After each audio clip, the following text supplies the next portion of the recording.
just started. The democracy that will yield right dividends to the people who are shareholders means more than just freedom of choice and right to get people into elective offices. It means social and economic justice for our people. To the winner of June 12 democracy offers the best chance to fight and eliminate poverty. 30 years ago, he christened his campaign manifesto, Farewell to Poverty, because he was convinced that there is nothing defined about poverty. It is a man-made problem that can be eliminated with clearly thought out social and economic policies. It is for this reason that in my inauguration address on May 29, I gave effect to the decision taken by my predecessor in office to remove the fuel subsidy, the albatross, and free up the collective use of much needed resources, which had hitherto been pocketed by a few rich. I admit the decision will impose extra burden on the masses of our people. I feel your pain.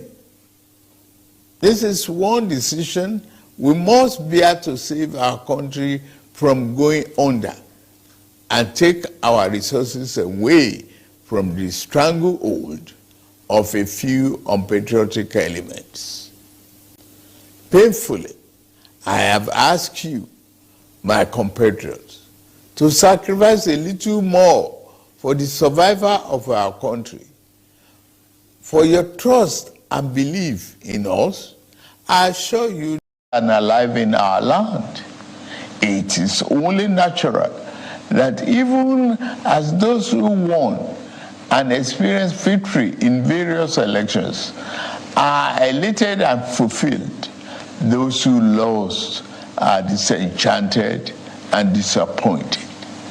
But the beauty of democracy is that those who win today can lose tomorrow, and those who lose today will have an opportunity to compete and win in the next rounds of elections.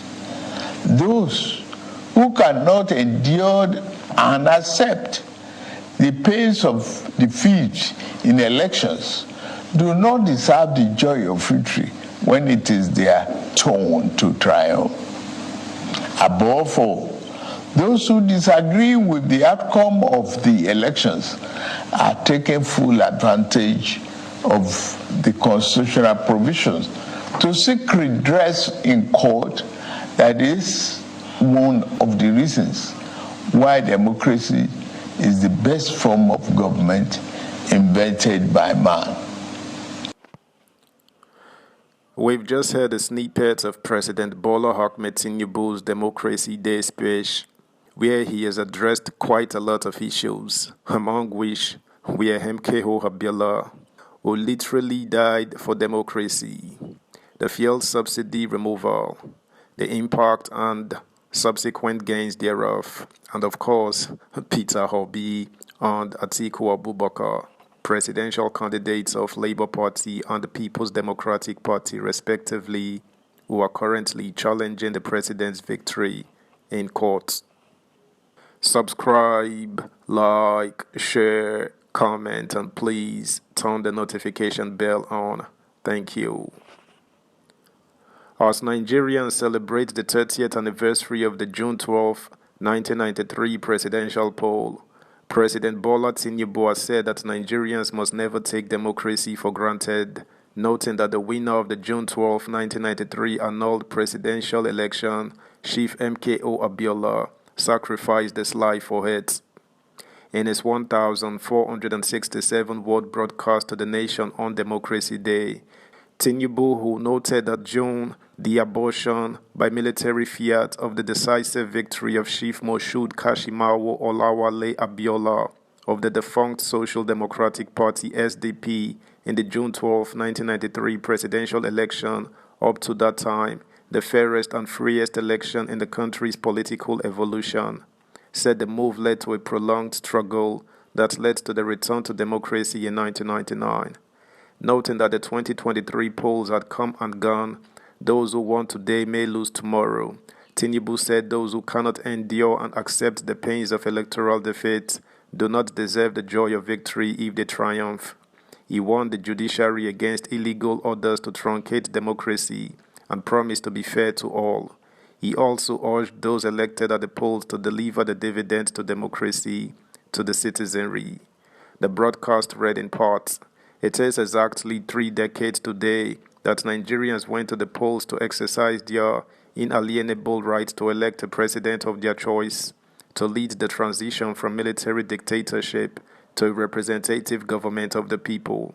The abortion by military fiat of the decisive victory of Chief Moshood Kashimawo Olawale Abiola of the defunct Social Democratic Party SDP in the June 12, 1993 presidential election, up to that time, the fairest and freest election in the country's political evolution, turned out ironically to be the seed that germinated into the prolonged struggle that gave birth to the democracy we currently enjoy since 1999.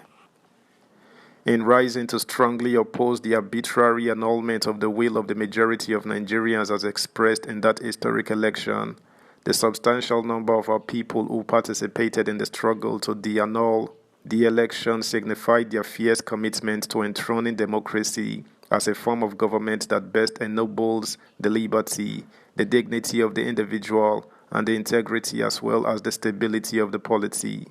The fierce opposition to the annulment of the June 12, 1993 presidential election and the unrelenting pro-democracy onslaught it unleashed was the equivalent of the battle against colonial rule by our founding fathers that resulted in the gaining of Nigeria's independence in 1960.